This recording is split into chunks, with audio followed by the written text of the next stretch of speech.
Auzubillahi minasyaitonirrajim. Bismillahirrahmanirrahim. Alhamdulillahi rabbil alamin. Nahmaduhu wa nasta'inuhu wa nastahdihi wa nastaghfiruh. Wa na'udzu billahi min syururi anfusina wa min sayyiati a'malina. May yahdihillahu fala mudilla lahu wa may yudlilhu fala hadiyalah. Nashhadu an la ilaha illallah wa nashhadu anna Muhammadan 'abduhu wa rasuluh. Allahumma shalli ala sayyidina Muhammad wa ala alihi wa sahbihi ajma'in. InsyaAllah kita mulakan halaqah ilmu kita, majlis ilmu kita pada malam ini dengan membaca surah Al-Fatihah. A'udzubillahi minasyaitonirrajim. Bismillahirrahmanirrahim. Alhamdulillahirabbil alamin. Arrahmanirrahim. Maliki yaumiddin. Iyyaka na'budu wa iyyaka nasta'in. Ihdinas siratal mustaqim. Siratal ladzina an'amta 'alaihim ghairil maghdubi 'alaihim waladdallin. Amin. Amin, amin ya rabbal alamin. Yang saya kasihi Tuan Imam kita, Tuan Bilal dan seterusnya ahli jemaah, tetamu-tetamu Allah Subhanahu wa taala. Alhamdulillah, bersyukur kepada Allah Subhanahu wa taala kita diberi izin oleh Allah Subhanahu wa taala untuk berada sekali lagi dalam majlis ilmu pada malam ini. Insya-Allah kita akan bersama-sama pada malam ini dalam siri As-Sirah An-Nabawiyah, insya-Allah.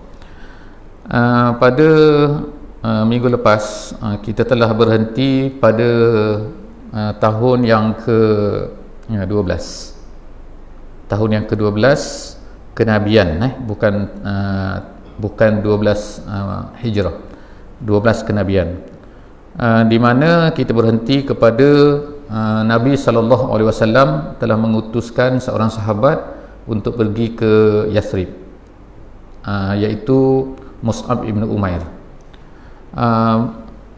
Nabi SAW hantar Mus'ab ibn Umair ni ke Yathrib pada masa itu, selepas daripada tahun yang ke-11 telah masuk Islam seramai 6 orang daripada Khazraj. Dan kemudian selepas daripada 6 orang dia masuk Islam pada musim haji, iaitu pada bulan Zulhijjah. Kita sekarang bulan Zulkaidah, insya-Allah. Pada bulan Zulhijjah yang ke-11. Jadi masuk Islam 6 orang daripada Khazraj. Dan kemudian mereka balik semula ke Yathrib, kemudian mereka telah berdakwah kepada orang-orang di Yathrib, dan selepas daripada itu datang pada tahun depan, pada tahun yang ke-12.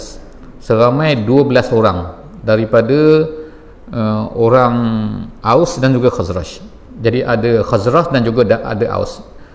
Jadi selepas daripada 12 orang dah masuk Islam ni, bukan dah masuk Islam, sebenarnya masuk Islam tu ramai lagi, tapi yang datang berjumpa dengan Nabi SAW pada tahun yang ke-12, iaitu mereka telah berjumpa dengan Nabi SAW di Aqabah, dan telah berlaku satu perjanjian di antara 12 orang ini dengan Nabi kita sallallahu alaihi wasallam yang dinamakan sebagai perjanjian Aqabah yang pertama, perjanjian Aqabah yang pertama, ataupun dipanggil juga sebagai perjanjian Aqabah, perjanjian An-Nisa nama dia, Bai'atun Nisa nama dia. Jadi selepas daripada 12 orang ni dah berjanji, jadi janji dalam Bai'atul Aqabah ni, ataupun Bai'atul Aqabah yang pertama ni, ataupun Bai'atun Nisa ini, isi kepada perjanjian itu hanyalah mereka berjanji kepada Nabi SAW untuk sanggup beramal dengan Islam, bukan sanggup untuk mempertahankan Islam, bukan sanggup untuk berkorban, bukan sanggup untuk berjihad, tapi sanggup untuk beramal dengan Islam, iaitu tidak akan bunuh anak, tak akan syirik, tak akan berbohong, tak akan mencuri, jadi perkara-perkara itu adalah perkara-perkara yang dipanggil sebagai Bai'atun Nisa. Dinamakan Bai'atun Nisa kerana isinya itu ialah isi yang akan dibai'ah biasanya oleh perempuan-perempuan kepada Nabi sallallahu alaihi wasallam. Jadi selepas daripada itu Nabi sallallahu alaihi wasallam telah mengutuskan Mus'ab bin Umair. Mus'ab pada masa itu dikatakan berada di Habasyah. Jadi dipanggil oleh Nabi untuk dihantar ke Yathrib. Kerjanya adalah untuk menjadi muallim, menjadi mukri, menjadi da'i, menjadi semua-semua sekali, menjadi duta, menjadi semua sekali. Dan juga apa yang direport kepada Nabi SAW selepas daripada itu adalah apakah perkembangan yang berlaku di Madinah selama 1 tahun lebih kurang. Jadi Mus'ab bin Umair ni berada di Yasrib pada masa itu selama lebih kurang 9 ataupun 10 bulan. Sebelum daripada musim haji tahun yang ke-13, Mus'ab ni balik pulang ke Makkah Mukarramah untuk berjumpa dengan baginda Nabi sallallahu alaihi wasallam. Pada masa itu bukan lagi musim haji, tapi dia ni balik awal untuk report semua sekali. Jadi selepas daripada tu kita sekarang sampai kepada tahun yang ke-13 tahun yang ke-13 kenabian. Di mana musim haji pun sampai, dah tiba musim haji. Jadi pada masa tu Nabi sallallahu alaihi wasallam telah membuat perjanjian untuk berjumpa. Dah berjanji untuk berjumpa, diatur macam mana wallahu alam kita tak tahu macam mana Nabi buat ni. Tetapi diatur perjanjian untuk berjumpa dengan kelompok orang yang datang daripada Yasrib yang telah masuk Islam pada masa itu. Jumlah mereka pada masa itu ialah seramai 75 orang. 73 orang lelaki, 2 orang perempuan. 73 lelaki. Jadi orang-orang Islam yang berada di Yasrib ni sebenarnya mereka ni masih lagi minoriti, bukan majoriti. Yang majoriti tu masih lagi orang musyrik, orang kafir, orang sembah berhala, yang mana jumlah mereka pada masa itu, ketua mereka pada masa itu adalah Abdullah bin Ubay bin Salul. Abdullah bin Ubay bin Salul, ketua orang-orang musyrik yang berada di Yasrib. Jadi dia ni selepas daripada ni, yang kita tahu adalah selepas daripada Nabi hijrah, dia ni menjadi ketua kepada munafik. Sebab dia ni tak suka kepada Nabi. Sebab apa? Dia kata salah satu sebabnya dia munafik ni lah kerana dia dibenci kepada Nabi, kerana Nabi ni dikatakan merampas kuasa dia bila Nabi datang daripada Mekah ni. Padahal Nabi tu orang Mekah, Nabi bukan orang Madinah, bukan orang Yasrib. Tiba-tiba datang ke Madinah, dia angkat jadi ketua. Jadi dia tak suka. Ini di antaralah perkara-perkara yang menyebabkan dia ni menjadi munafik, pura-pura masuk Islam, tapi sebenarnya adalah dia ni tidak Islam dan dia mati dalam keadaan munafik. Jadi orang-orang Islam yang berada di Madinah ni, Yasrib pada masa itu adalah minoriti. Jadi mereka ni, walaupun mereka ni dah ramai masuk Islam, tapi mereka ni masih lagi tidak mengisytiharkan masing-masing siapa di kalangan mereka ni yang Islam. Jadi maknanya orang-orang di Madinah ni sebahagian besar daripada mereka tak tahu siapa orang Madinah ni yang masuk Islam.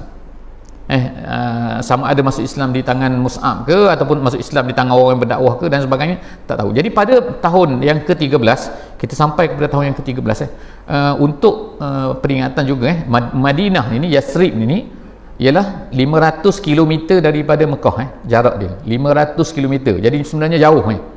Tengah-tengah tu padang pasir, batu, panas, naik pun unta, berjalan biasanya ialah ambil masa 2 minggu naik unta, 2 minggu perjalanan. Jadi maknanya 2 minggu kita panggil 14 marhalah lah maknanya. Sebab 2 marhalah tu maknanya 1 hari perjalanan unta. Jadi kalau 2 minggu maknanya 14 hari perjalanan unta. Gitu. Jadi 14 marhalah lah kiranya. Jadi tu, dan Yasrib ni pada masa tu tak popular sebenarnya bagi orang Arab ni. Dari segi tanah Arab yang popularnya 2 saja, iaitu Makkah Al-Mukarramah kerana ada apa ni, kerana ada Kaabah dan orang buat haji pada setiap tahun. Jadi masyhur orang Quraisy ni. Jadi orang Quraisy ni boleh bisnes. Banyaklah bisnes dia, bisnes kain, bisnes apa macam-macam sekali. Sebab bagi dia orang Quraisy buat apa ni, undang-undang dia, sesiapa saja nak tawaf di Kaabah mesti tawaf dengan menggunakan kain yang dibeli daripada orang Quraisy. Maknanya kalau tak ada duit mesti telanjang gitu maknanya. Berbogel lah maknanya. Jadi pada masa tu ramai juga orang miskin yang datang buat haji terpaksa berbogel. Jadi tu caralah orang, ada baiknya orang Quraisy ni, tapi banyak perkara yang jahat maksudnya. Antara baiknya ialah dia tolong beri minum kepada orang miskin, beri makan kepada orang miskin, macam-macam lah. Tapi yang jahat tu banyak juga perangai orang Quraisy ni. Jadi Mekah ni masyhur kerana haji tu. Yang kedua yang masyhur di tanah Arab ni ialah Taif. Sebab itulah Nabi SAW yang kita baca sebelum daripada ni ialah Nabi berdakwah di Mekah selama 10 tahun, dan selepas daripada tu Nabi telah pergi ke Taif selepas tu. Dalam maknanya, dalam pemikiran Nabi lah, dalam kita kata dalam planning, dalam apa benda tak ada ke Yasrib ni sebenarnya. Yasrib ni tak ada dalam senarai. Kalau kan. Sebab itulah yang masuk Islam pun last kali Iaitu selepas daripada Nabi dah dakwah semua orang dah, semua kaum dah di masa buat haji itu Nabi dah dakwah semua, kecuali yang tinggal satu saja, Aus dan Khazraj, yang terakhir tu. Tiba-tiba mereka ni masuk Islam. Tu yang pelik sikit. Jadi kemudian satu lagi keistimewaan yang kita sebut pada minggu lepas, iaitu orang-orang di Yathrib ni adanya orang Yahudi. Di tempat lain tanah Arab ni tak ada orang Yahudi. Yahudi iaitu Bani Qainuqa, Bani Quraizah dan juga Bani An-Nadir. Dan orang Arab di situ ada dua, iaitu Aus dan Khazraj. Jadi kita sampailah sekarang ni kepada musim haji, insya-Allah. Musim haji pada tahun yang ke-13. Jadi datanglah pada tahun tu lebih kurang 300 orang 300 orang daripada Yathrib yang datang untuk buat haji. Buat haji cara mereka lah, cara kufur dia lah kan. Tapi mengikut adalah pergi ke Mina, pergi ke Arafah, pergi tawaf dan sebagainya. Jadi mereka datang, dan mereka yang telah Islam ini telah membuat perjanjian dengan Nabi akan berjumpa dengan Nabi pada malam terakhir hari Tasyrik. Maknanya hari Tasyrik ni ada 3 hari. Jadi malam yang terakhir tu, iaitu sebelum daripada mereka ni, esok tu mereka akan balik, gitu, ikut ceritanya, ikut plan dia, akan balik semula ke Yathrib. Jadi Nabi SAW telah berbuat perjanjian dengan mereka ni di satu tempat, nama dia Aqabah. Aqabah ni adalah nama satu bukit di Mina. Sekarang ni masih ada lagi, kalau siapa-siapa nak pergilah. Tapi kita ni sekarang ni serabut lah, ramai orang kalau pergi pun pening macam tu je, ramai sangat orang sekarang ni. Zaman dulu tak ramai orang Jadi tempat tu Aqabah, tempat tu tersembunyi sikit Jadi Nabi SAW orang-orang Islam yang berada di Yathrib ni, mereka dah Islam lama lah, lebih kurang setahun, 2 tahun. Mereka ni selalu bercakap sama-sama mereka ni semasa mereka ni berada di Yathrib ataupun on the way semasa mereka datang buat haji. Iaitu apa mereka cakap ni? Selalunya mereka akan berkata sama mereka, sebagaimana diriwayatkan oleh setengah daripada sahabat. Dia kata, kata-katanya saya baca sini, hatta mata natruku Rasulullah sallallahu alaihi wasallam yatufu wa yutradu fi jibali Makkah wa yakhaf. Sampai bila kita ni nak tinggalkan Nabi kita ni di Mekah ni dalam keadaan takut dikejar, nak dibunuh dan sebagainya di Mekah ni? Sampai bila kita? Jadi mereka ni selalu duduk bercakap perkara ni semasa di Madinah, semasa di Yathrib, dan juga on the way, semasa on the way dalam buat ni. Jadi ini kesimpulan dia ialah bahawa sebenarnya mereka yang nak tarik sebenarnya nak tarik Nabi ni SAW untuk pergi ke Madinah. Pada masa tu Nabi SAW tak ada lagi lah dalam perancangan ni. Jadi pada musim haji datanglah, saya kata tadi, itu ke 300 orang kita ada 300 orang daripada Yathrib dan 75 orang adalah orang Islam iaitu sama ada daripada Aus ataupun daripada Khazraj. Yang Yahudi tak masuk sebab apa? Yahudi memang tak datang buat haji. Dia ni perangai dia lah kan, Yahudi tu kan, haji dia wallahualam pergi ke Baitul Maqdis, dekat tempat menangis itu. Jadi mereka dah berjanji pada bilakah time dia mereka nak berjumpa ni. Berjumpa mereka ni ialah pada, dia kata, selepas 1/2 malam, 1/3 malam. Jadi malam ni kita bagi pada 3 malam ni. Dulu tak ada jam. Jadi macam mana nak timing, wallahualam saya pun tak tahu macam mana dia timing ni. Tapi dia kata selepas mereka akan tidur dulu pada 1/3 malam. Jadi malam tu pecah 3. Kalau kita kata ada 6 jam itu betul 6 jam, bukan 6 jam, 4 jam, 4 12 4 macam tu. Jadi 4 jam yang pertama tu mereka tidur. Kemudian mereka akan berjanji dengan Nabi, nak berjumpa di Aqabah ni pada 1/3 yang kedua tu. Kita panggil apa masuk. Mana lepas 1/3 mereka akan bangun tidur, mereka tidur dulu. Kenapa dipilih time tu?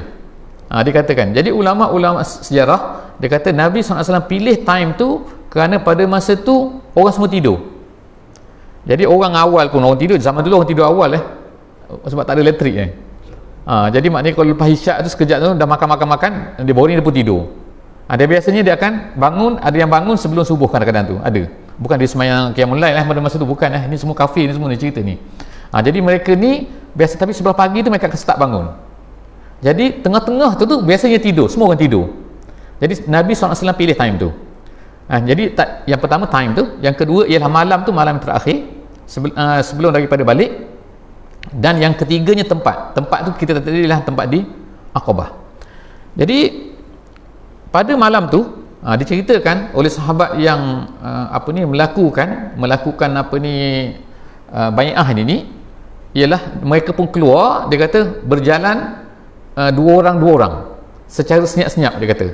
Dia kata berjalan macam burung kotor. Burung kotor ni sejenis burung macam apa ni, kita kata burung apa ni, burung puyuh gitu. Mana kalau dia berjalan tu orang tak sedar macam tu. Jadi dia jalan perlahan-lahan keluar, dua orang dia kata, semua tu menuju ke Aqabah. Jadi berjumpalah situ, mereka pun berhimpun di situ seramai 75 orang. Jadi kemudian datanglah Nabi sallallahu alaihi wasallam. Siapa yang datang pada malam tu? Jadi semua orang tak tahu, sehingga sahabat-sahabat semua yang Islam di Mekah semua tak tahu perjumpaan ini. Yang tahu hanyalah Nabi sallallahu alaihi wasallam dan juga 3 orang lagi. Iaitu yang pertama sekali ialah Abbas, bukan Ibnu Abbas. Kita ada Abbas, kita ada Ibnu Abbas, tu anak dia. Abbas ni ialah bapa saudara Nabi sallallahu alaihi wasallam. Kemudian yang keduanya ialah Abu Bakar. Kemudian yang ketiga adalah Sayyidina Ali radhiyallahu anhu. Jadi Nabi dan juga 3 orang yang lain yang tahu tentang perjumpaan ni, tahu tentang ni. Jadi soalan pertama, kenapa Abbas datang? Abbas pada masa tu, Abbas masa tu tak Islam. Dia masa tu masih lagi dalam agama ikutnya lah syirik. Wallahu alam bisawab. Kalau kita tengok cerita Abbas ni sampai kepada last dia Islam tu akhir dah. Sehingga masa peperangan Badar dia masih lagi tak Islam lagi, Abbas ni. Jadi pelik sikit cerita dia, wallahu alam bisawab, kita tak tahu. Ada setengah riwayat mengatakan bahawa sebenarnya dia dah Islam, tapi dia sembunyikan Islam dia kerana memang plan Nabi supaya dia ni tinggal di Mekah untuk mengetahui. Jadi semua benda yang berlaku di Mekah ni dikatakan dia report oleh Abbas kepada Nabi SAW bila Nabi dah berpindah ke Madinah. Tu wallahu alam bisawab. Tapi pada malam tu dia datang. Jadi dia datang buat apa? Dia sebenarnya adalah mewakili kepada Bani Hashim. Nabi SAW ni di Mekah ni, Nabi sebenarnya tak ada orang yang protect dia. Dulu ada seorang yang bernama Abu Talib. Abu Talib protect Nabi. Apa-apa berlaku, Abu Talib lah yang akan mempertahankan. Sebab Abu Talib inilah semacam ketua kepada Bani Hashim. Kalau kita ingat dulu cerita masa boykot selama 3 tahun, 3 tahun diboykot. Nabi SAW, Bani Hashim, Bani Muttalib semua diboykot. Diboykot maknanya tak boleh berkahwin, tak boleh beli barang, tak boleh beli makanan, semua tak boleh. Berniaga tak boleh, semua tak boleh. Orang tak bercakap dan sebagainya. Jadi mereka terpaksalah pergi kepada Syekh Bani Ali tu, Syekh Ali. Jadi Syekh Ali ni ada lagi sekarang ni. Tempat dulu kalau orang pergi haji dulu ada satu masjid dulu, Masjid Kucing nama dia. Tapi sekarang dah tak ada dah. Masjid Kucing tu Syekh Ali tempat tu. Orang panggil juga daripada Sugulil dulu. Orang panggil Sugulil tu tempat orang Melayu duduk lah dulu, ramai kan. Situ ada orang Melayu semua duduk bercakap Melayu, jual nasi abe orang panggil tu. Itu zaman dulu ada kat situ tu. Zaman sekarang tak ada dah. Masa saya pergi dulu sempat lagi tahun 87 pergi Mekah. Jadi pada masa ni sampai time ni, siapakah yang mempertahankan Nabi? Siapa yang protect Nabi? Yang protect Nabi ialah Bani Hashim dan juga Bani Muttalib. Walaupun mereka ni kafir. Jadi maknanya ni, mereka ni atas dasar kekeluargaan. Jadi kerana ini adalah family kita, jadi kita mesti mempertahankan mereka. Jadi sebab itulah Nabi SAW pada masa tu ajak Abbas datang pada malam tu. Sebab apa? Sebab Bai'atul Aqabah ni yang kedua ni adalah seolah-olahnya adalah timing dia ialah sekarang peralihan gitu. Peralihan daripada apa? Peralihan daripada Muhammad ni berada di Mekah, dijaga oleh Bani Hashim, diprotek oleh Bani Hashim, tapi selepas ni akan diserahkan kepada orang-orang daripada Yasrib, iaitu Aus dan juga Khazraj. Jadi sebab itulah Abbas ni datang. Jadi tu bila yang pertama sekali datang pada malam tu, itu cerita kerja Abbas. Abu Bakar ni kerja dia ialah meneman Nabi. Yang ketiga Ali ni kerja dia adalah untuk tukang cek keselamatan. Dia ni budak lagi kan pada masa tu kan, budak muda kan. Jadi kerja dia apa dalam sirah sebut, iaitu dia akan kerja duduk di hujung bukit tu, akan cek ada tak orang-orang yang pelik-pelik datang. Gitu. Jadi Ali tu memang pandai bab-bab tu kan. Dulu kita pernah dengar cerita dia tentang dia dan Abu Zar Al-Ghifari. Dia pun pandai. Budak cerdik sikit ni. Masa tu budak tapi cerdik. Jadi dia jaga tu bahagian keselamatan dia. Bukan logistik, keselamatan. Jadi Nabi SAW sekarang ni 3 orang berjumpa dengan 75 orang depan tu. Jadi Nabi mula-mula sekali ialah siapa yang bercakap? Abbas yang bercakap. Apa Abbas cakap? Abbas kata, saya baca dia punya teks dia, ya ma'sarul Khazraj, inna Muhammadan minna haitsu qad alimtum. Dia kata, wahai orang Yasrib semua, aku nak tanya kamu ni, aku nak beritahu kepada kamu, Muhammad ni memang kami yang jaga dia, kami yang mempertahankan dia di Mekah ini.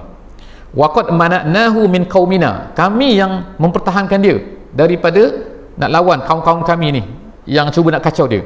Mimman huwa ala misli ra'yina fi fa huwa fi izzin min qaumihi, dia duduk elok-elok dalam kaum ni di Mekah ni bersama-sama dengan kami. Wa man atin fi baladihi, di negerinya. Wa innahu qad aba illa al-inhiyaz ilaikum wal hukubikum, dia kata sekarang ni tiba-tiba dia bercakap dia nak ikut kamu, kata nak ikut kamu balik ke apa ni, nak ikut kamu pergi ke Yasrib. Jadi macam mana? Soalan dia sekarang ni, kamu semua setuju tak kalau aku ni sebagai wakil daripada Bani Hashim nak serahkan kepada kamu, kamu sanggup tak nak jaga? Kalau tak sanggup tak payah. Itulah soal kata-kata dia. Tu yang pertama sekali. Siapa yang bercakap tu? Abbas. Jadi selepas daripada tu, apa jawab orang Yasrib ni? Mereka kata, wahai semua sekali, dia kata, wahai Abbas, kami dah berjanji dengan darah kami semua, kami akan mempertahankan anak saudara kamu ni yang kamu jaga ni. Jadi selepas daripada itulah maka barulah berlaku bai'ah. Tapi berlaku bai'ah ni panjang cerita lagi sikit InsyaAllah sempat insyaAllah malam ni kita akan habis bai'ah ni. Ialah mula-mula sekali Nabi explain dulu, kamu nak bai'ah ni kepada aku ni mestilah ada 5 perkara. Ada 5 perkara, bukan ni 4 ni 5. Ada 5 perkara kata kamu nak bai'ah ni. Apa dia kata? Ni bukan bai'ah dulu, bukan bai'ah dulu. Bai'ah dulu tahun lepas ni ialah bai'ah an-nisa, perempuan. Sekarang ni bai'ah ni bukan bai'ah, bukan maknanya bai'ah ni bai'ah ar-rijal tapi maksudnya bai'ah ni lain sikit ni. Bai'ah sekarang ni nombor 1 konten dia, iaitu hendaklah kamu berjanji dengan aku ala sam'i wa ta'ah fin nasyati wal kasal. Itu nombor 1 poin dia, iaitu mestilah kamu ni sanggup untuk mendengar dan taat, sama ada kamu ni cergas ataupun kamu ni malas. Kalau ikut makna macam itulah an-nasyat wal kasal ni, maknanya kalau kamu rasa senang ke, kamu tak senang ke, kamu mesti dengar dan toga taat. Jadi kalau ikut tu dahsyat jugalah maknanya apa ni perjanjian ni, konten dia ni, isi dia ni. Kenapa? Kalau kita ni kalau mendengar dan taat kepada Islam ni, kepada Nabi ni, kalau dalam keadaan apa ni, dalam keadaan cergas, okey, no problem tapi ni dalam keadaan malas. Maknanya kalau kita sekarang ni, sebagaimana ayat Quran kata infiru khifafan wa thiqala, berangkatlah kamu bila kamu diseru untuk pergi di jalan Allah Subhanahu Wa Taala, sama ada kamu rasa berat, kamu rasa ringan, kamu rasa senang, kamu rasa susah. Yang time senang tu suka semua tak? Contohlah kita kata datanglah masjid, kita akan beri RM10 seorang, kata setiap kali datang masjid kita bagi RM10 seorang untuk sembahyang Jumaat. Ramai orang datang insya-Allah kan. Cuba iklan dia, Imam iklan sikit insya-Allah, iklan dalam WhatsApp group kan, insya-Allah kita akan penuh masjid kita insya-Allah, dapat RM10. Kalau tak ramai RM20. Kita tengoklah kan, sembahyang tarawih kan, bila dapat RM10 insya-Allah ramai kita. Jadi macam itulah kan kita apa ni, itu nasyat tapi makruh ni. Makruh ni masalah apa? Kita kan, siapa yang datang kena bayar. Siapa yang datang sembahyang Jumaat contoh ni kena bayar RM10. Bukan bayar kepada imam, kena masuk dalam tabung tu. Kalau tak boleh sembahyang Jumaat. Contohnya kan, agaknya tinggal imam dengan Bilal, atau tinggal berapa kerat lagi. Itu contoh-contoh kan. Maknanya kat sini bai'ah dia ni, bai'ah yang pertama ni, hendaklah kamu taat kepada Rasul, hendaklah kamu mendengar daripada Rasul, walaupun kamu ni satu benda yang kamu tak senang, walaupun kamu tak suka, selagi benda tu adalah benda yang tidak bercanggah dengan agama. Itu susah sikit kan. Itulah maknanya kan apa ni, ketaatan dulu kepada khalifah, ketaatan kepada Nabi, itu yang apa ni, kalau ikutlah kita kata kan, macam mana Nabi SAW boleh minta daripada orang-orang Khazraj ni, orang-orang apa ni daripada Yasrib ni perkara macam tu, padahal ni pertama kali mereka jumpa Nabi. Sebelum daripada tu tahun lepas hanya 12 orang dia jumpa Nabi, yang lain tu tak ada jumpa lagi. Tapi ini pertama kali mereka jumpa Nabi. Dulu mereka pernah jumpa Mus'ab jumpa di Madinah kan, Yasrib. Tapi sekarang dia jumpa dengan Nabi. Kalau ikut tiba-tiba terus kena, nak tak? Nombor 1. Yang kedua, Nabi SAW kata wa 'alan nafaqati fil usri wal yusri. Nafaqah, hendaklah kamu nafaqah. Ni bukan nafaqah anak isteri ni, bukan. Nafaqah anak isteri tu memanglah senang susah pun kita memang bayar nafaqah kan. Tapi ni nafaqah apa ni? Ni nafaqah artinya ialah infak fi sabilillah, maksudnya hendaklah belanjakan harta fisabilillah, berikan Allah Subhanahu Wa Taala untuk kemajuan Islam, untuk bangkitkan Islam, untuk kembangkan Islam, walaupun kamu senang ataupun kamu fil usri wal yusri. Masa kamu miskin ataupun kamu kaya. Maknanya kalau miskin cara miskin, kalau kaya cara kaya, macam tu jadi sanggup tak? Sanggup mereka. Tengok tu hebat, ni hebat mana kan, orang-orang Yathrib ni baru masuk Islam setahun dah macam tu Yang ketiga, wa alal amri bil ma'rufi wan nahyi anil munkar, iaitu sanggup untuk amal ma'ruf dan juga nahi munkar. Yang ni kita fahamlah, tak perlu explain ni kan. Tapi maknanya bukan maknanya Islam tu, maknanya sini maksud dia ialah bukan Islam tu ialah untuk diri kamu saja. Kalau tahun lepas kamu berbai'ah untuk apa? Bai'atun nisa ni, kamu tak syirik, tak bunuh anak, tak mencuri, tak berzina, macam untuk diri sendirilah, untuk akhlak diri sendiri kan. Tapi ni bukanlah ni untuk orang lain dah. Maknanya kita kena care, bukan cara kan. Kalau bahasa tempat saya cara ni makna kena ambil hirau mana kan. Apa yang berlaku ni? Ni berapa orang duduk tinggal di Beribi ni kan. Ni. Lepas tu orang Beribi ni semayang ke tak semayang ke, macam mana, tahu Quran ke tak tahu Quran, boleh mengaji ke tak ke. Tu semua kena seolah-olahnya macam tu lah. Kena ambil hirau semua tu. Kalau tak, amal ma'ruf nahi munkar tak berjalan lah. Kalau kita kan masing-masing yang hidup untuk diri sendiri, itu untuk apa? Bai'atun nisa tu boleh. Yang untuk diri sendiri tu kan. Tu kan jadi baik sendiri-sendiri. Tapi kalau dah masuk bai'at yang kedua ni, dia tak dah, dia lain sikit dah. Tu yang ketiga. Yang keempat, wa ala an taqumu fillahi la ta'khuzukum fillahi laumatul laim, iaitu hendaklah kamu menyebarkan Islam ini kerana Allah Subhanahu Wa Taala, dan jangan kamu takut celaan orang-orang yang mencela. Ni janji, maknanya benda ni penting juga kan, celaan orang mencela tu. Berani tak kamu kalau orang cela kamu, kalau orang kata pada kamu, kalau orang keji kamu, sanggup tak kamu ni nak lawan? Nak lawan tu bukan bertumbuk dengan dia, bukan. Tapi maksudnya ialah bersabar. Maksudnya terus menerus buat kerja, walaupun apa terjadi pun, walaupun orang keji macam mana, jalan je kerja. Sanggup tak sanggup? Mereka kata sanggup. Dah, 4 dah. Yang kelima, kemudian ala an tansuruni iza qaddamtu ilaikum wa tamna'uni ma tamna'una minhu anfusakum wa azwajakum wa abna'akum, iaitu hendaklah, yang kelima, kamu hendaklah menolong aku apabila aku pergi ke tempat kamu, dan kamu hendaklah mempertahankan aku sebagaimana kamu mempertahankan diri kamu, keluarga kamu dan juga anak-anak kamu. Maknanya ialah kalau aku pergi nanti kamu nak berjanji tak? Jadi alhamdulillah orang Arab ni kan, orang Arab dah satu benda yang hebat lah kita kata, iaitu kalau dah mereka kata sanggup, mereka akan buat, mereka ambil. Kalau tak sanggup, mereka tak akan terima, mereka tak akan berjanji. Jadi maknanya sini ialah kalau dah berbai'ah macam ni, kalau dah berjanji, bai'ah tu makna janji kalau dah berjanji macam ni, mereka akan mempertahankanlah sampai mati. Kalau mereka rasa bahawa mereka tak sanggup, mereka akan pergi balik kepada Nabi ni, akan cerita, kami tak sanggup ya Rasulullah, gitu. Jadi apa yang terjadi bila Nabi SAW bentangkan semua tu, sebelum mereka pun tanya, kalau kami semua setuju perkara ni, apa yang kami dapat? Mestilah kan tanya kan, dapat apa? Dapat duit ke, dapat kereta sebuah ke, seorang ke, ataupun dapat jadi raja ke, jadi apa benda ke, nak jadi pembesar benda, jadi menteri ke. Apa Nabi kata? Nabi kata satu perkataan je, al-jannah. Nabi kata kamu akan dapat syurga, aku janji syurga untuk kamu. Tu saja mudah. Jadi cuma sebelum daripada mereka ni sibuk ni, ada setengah-setengah tu dah nak ulur tangan ni, ya Rasulullah mari tangan, aku nak bai'ah ni, aku dah tak sabar ni. Tapi ada setengah tu kata, nanti dulu, sabar dulu, cek dulu. Jadi dia cek, apa dia cek? Ada 3 soalan yang dia tanya.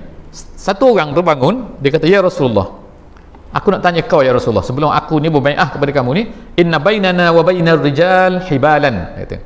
Kami ni ada perjanjian, kata. Kita tahu semua orang Madinah ni ada 2 kelompok satu orang Arab, yang kedua orang Yahudi.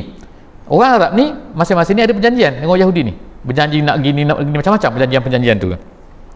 Jadi kemudian dia kata wa inna qata'uha, yakni al-yahud, fa hal asaita innahnu fa'alna zalika summa azharakallahu an tarja'a ila qaumika wa tada'na. Dia tanya gini, kalaulah kata tiba-tiba kata kami dah bersama dengan kamu wahai Rasulullah, tiba-tiba orang Yahudi ni belasah kami, dan kemudian tiba-tiba nanti kan takut apa terjadi, kamu lari balik ke Mekah ni, tinggal kami terkebil-kebil ni, kena pukul oleh orang Yahudi, macam mana?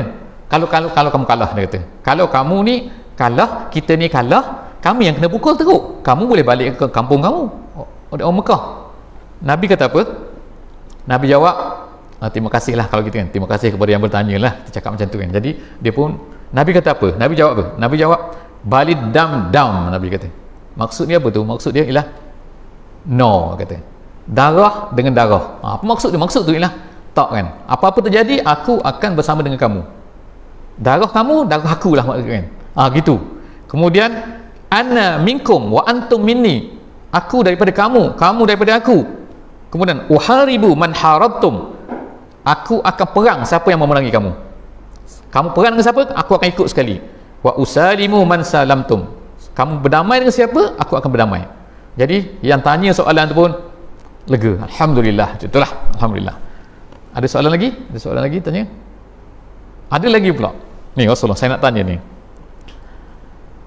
Kalau kami ni berbai'ah kepada kamu, kami berjanji macam ni, kami nak tanya, kami semua ni kena berperang dengan siapa? Kami akan lawan siapa? Dia tanya pula ni. Nabi kata, lawan semualah. Lawan siapa? Lawan, dia sebut situ ialah al-ahmar wal aswad. Maksud dia tu ialah orang kulit merah, orang kulit hitam. Maksudnya ialah semua orang maknanya. Bukannya nak lawan orang Arab saja. Kita ingat dulu Bani Syaiban, kita ingat dulu Nabi SAW berdakwah kan kepada Bani Syaiban, kepada Bani Amir bin Sa'sa'ah. Apa mereka kata? Mereka kata kami nak lawan orang ni boleh, tapi orang ni kami tak berani nak lawan. Maknanya ada reserve. Jadi Nabi SAW kata sini, bila dia tanya ni, kami akan terpaksa lawan siapa ni kalau kami bersama dengan kamu? Nabi kata, kamu kena get ready untuk lawan semua orang atas dunia ni. Kalau tak sanggup, tak payahlah. Itu yang ketiga pula datang pula dia kata sini ada seorang pula yang terakhir. Yang terakhir kata apa? Dia kata, antum tasbiruna ala zalika fakhuzuh. Wahai orang, dia bangun, kemudian dia kata kepada 75 orang ni, dia kata, hai kita semua, kata, sekarang ni macam ni lah, dia kata, kita ni banyak buang masa dah ni, dia kata tengah malam ni kan. Ada yang cerita macam tu pada masa tu, kata sudah-sudah lah, kata banyak nak tanya pula ni dah malam ni, kami nak bai'ah ni. Ada seorang tu kata, dia kata gini lah, kata, kamu ni kena faham betul-betul, kalau kamu tak mampu, kamu jangan ambil benda ni, jangan bai'ah ni. Kalau mampu ambil, sanggup tak sanggup. Jadi mereka semua alhamdulillah 75 orang tu telah berbai'ah dengan Nabi sallallahu alaihi wasallam. Iaitu semua lelaki tu berbaris, kemudian berbai'ah seorang-seorang demi seorang berjanji dengan Nabi, dan yang perempuan tu Nabi tak pegang lah, dia akan duduk situ, kemudian dia bercakap dan mereka pun sanggup kan. Jadi alhamdulillah dalam sejarah Islam 75 orang ni majoriti mereka mati syahid. Itu yang pertama sekali. Dan 75 orang ini menghadiri semua peperangan bersama dengan Rasulullah SAW selepas daripada itu. Sejak maknanya daripada Nabi SAW perang Badar sampailah kepada perang yang terakhir, perang Hunain ke apa, mereka ni adalah orang-orang yang memang dia kata orang-orang yang tetap bersama dengan Islam, bersama dengan Rasulullah SAW, tak pernah berundur. Ketika orang semua lari dalam peperangan Hunain, nanti kita akan cerita insya-Allah kan, tahun depan ataupun 2 tahun lagi sampai ke peperangan Hunain ni kan, iaitu dalam peperangan Hunain ni dahsyat semua kebanyakan orang sahabat-sahabat ni yang baru-baru masuk Islam ni semua lari, tapi orang yang bersama dengan Nabi SAW ni ialah ni orang yang 70 orang ni. Jadi masya-Allah kan, 75 orang ni tolak yang 2 perempuan tu, majoriti mereka adalah menghadiri peperangan Badar, menghadiri semua peperangan, dan mereka lah majoriti mereka mati syahid masya-Allah kan. Jadi maknanya itu ialah orang-orang yang berpegang kepada janji yang telah mereka buat semasa di Bai'atul Aqabah yang kedua. Jadi ni nama dia Bai'atul Aqabah yang kedua.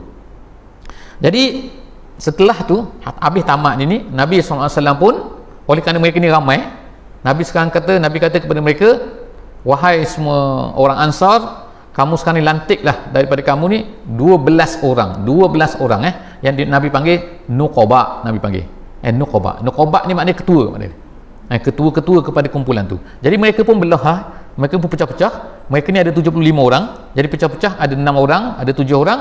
Daripada 6 orang 7 orang ni, setiap orang tu lantiklah daripada kalangan mereka tu seorang ketua. Bukan Nabi yang lantik, tapi mereka melantik mereka sendiri daripada kumpulan mereka tu jadi Nuqaba. Jadi Nabi kata, kamu bertanggungjawab untuk jaga kumpulan kamu ni, dan kamu semua ni akan apa-apa akan refer kepada kamu.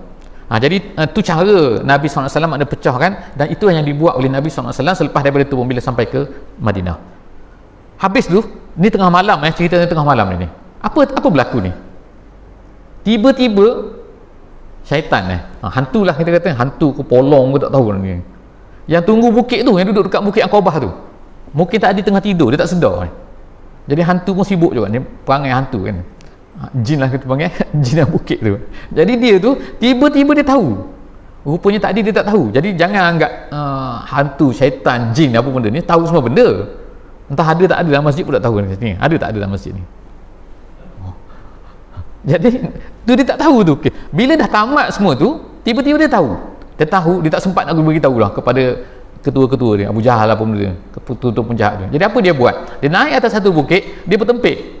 Cerita macam tu. Dia bertempik. Ada tu dia baca sebut dalam apa ni? Dalam sirah dia kata, ya ahlal hababib, dia kata, wahai semua orang Mekah semua. Itu maksud dia. Hal lakum fi muzammimin was-sabah ma'hu. Kamu tak tahu ke dia kata ni grup-grup murtad ni dah berkumpul ni. Buat apa? Qad ijtama'u ala harbikum. Mereka tengah plan untuk nak memerangi kamu ni. Jadi pada masa tu bangun orang-orang apa ni?